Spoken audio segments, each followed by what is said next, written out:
الناس اللي شكلها باين عليهم إن هم أصغر من سنهم، والناس اللي باين عليهم إن هم أكبر من سنهم، يا ترى بس الموضوع طيبة القلب أصل هي أبيض من جوه، أصل قلبها مش عارف إيه فما بتشيلش هَم؟ لأ خالص، الموضوع مش كده، الموضوع قناعته عن نفسه، وقناعته عن شخصيته، يعني أنا شكلي من 10 سنين كنت مامة دي، بس أنا كنت حاسة ساعتها إن أنا لازم أبقى كبيرة، كان عندي شركة في مجال معين، فلازم أبان شخصية سنها كبير، وأنا حاسة إني كبيرة لإني كنت صاحبة شركة.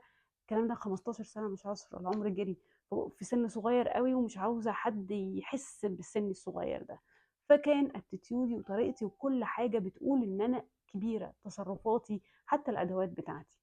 ولمّا خلاص الموضوع يعني كبرت والموضوع عدّى ومش عارفة إيه، بقى العكس دلوقتي بقى تمامًا.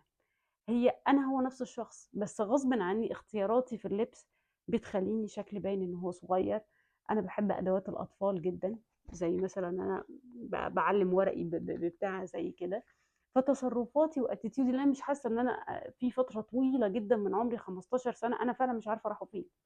راحوا كلّهم كانوا في الشغل، ففي حتّة كده من عمري واقفة في سِن معيّن مش عارفة أطلع، دي قناعتي، يعني أنا مش عارفة أصدّق سِنّي تمامًا خالص، يعني ده مش موجود ولا حد عارف يصدّقه، ده مش عشان أنا حلوة وقلبي أبيض وباتسامح وجميلة ولطيفة، لأ خالص، عشان قناعتي عن نَفْسي هي السِن ده. أنا لمّا باروح ألبس لبس باجيب من brand اللي بيلبّس الunder age، ما باروحش أدخل بغض النظر إن أنا ما بالاقيش مقاسي بس إنه هو ده اللبس اللي أنا باحبه.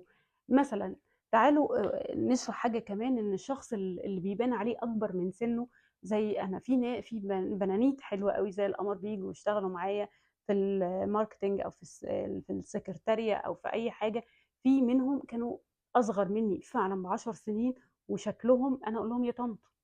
ومش شريرة على فكرة، لأ، هي طريقتها وأتيتيودها حاسة إنها كبيرة، حاسة إنها مسؤولة. عارفين وإحنا صغيرين لمّا كان بيبقى أنتِ سنِّك كام؟ أنا سني 13 سنة وأنا سني 10 سنين عشان عاوزة أبان إن أنا مدموزيل كده حلوة وكبرت، هي نفس الفكرة. هُم حاسين إن هُم كبروا، أو هُم مش شايلين مسؤولية أكبر من سنهم، أو هُم شايفين الأمان في السن الكبير أو في شكلهم الكبير، فده اللي بيخلّي حاسين إن هُم شكلهم كبير. وعلى فكرة ده كمان بيحدد بنية الشخصية، يعني مثلًا أنا قد كده وقد كده، هو يعني اللي بيشوفني سايقة في العربية بابقى ماسكة الدركسيون، أنا مش طايلة الدركسيون ما حدش حاسس، بس أنا عشان طول الوقت كنت شايفة إن أنا صغيرة، أنا يعني أنا حاسة طول الوقت إني صغيرة، فحتى بنية جسمي بتاخد نفس شكل اللاواعي. في ناس طول بعرض هي كده، فهو شكل جسمهم أوتوماتيك بيدّيهم سِن كبير، وهُم هتلاقيهم حاسين إن هُم سِنّهم كبير، حتى لو كان طفولي، حتى لو كان بيلعب، حتى لو كان بيهزر، زي ما حد في مرّة في فيديو قال لي: "طب ما في ناس بيقول لك ده طويل وأهبل ومش عارفة إيه، طول وعرض وتافه." هو من جوّه حاسس إن هو كبير، أو حاسس إن هو مسؤول، أو حاسس إن الجسم ده هيحميه.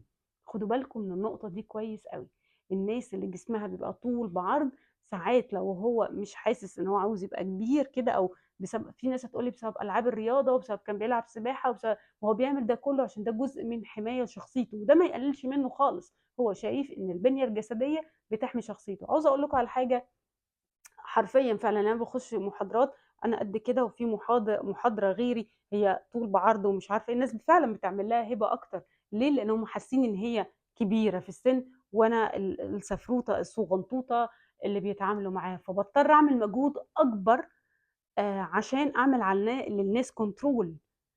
فنخلّي بالنا من موضوع مش قلب أبيض وقلب أسود خالص. كان معاكم ديانا.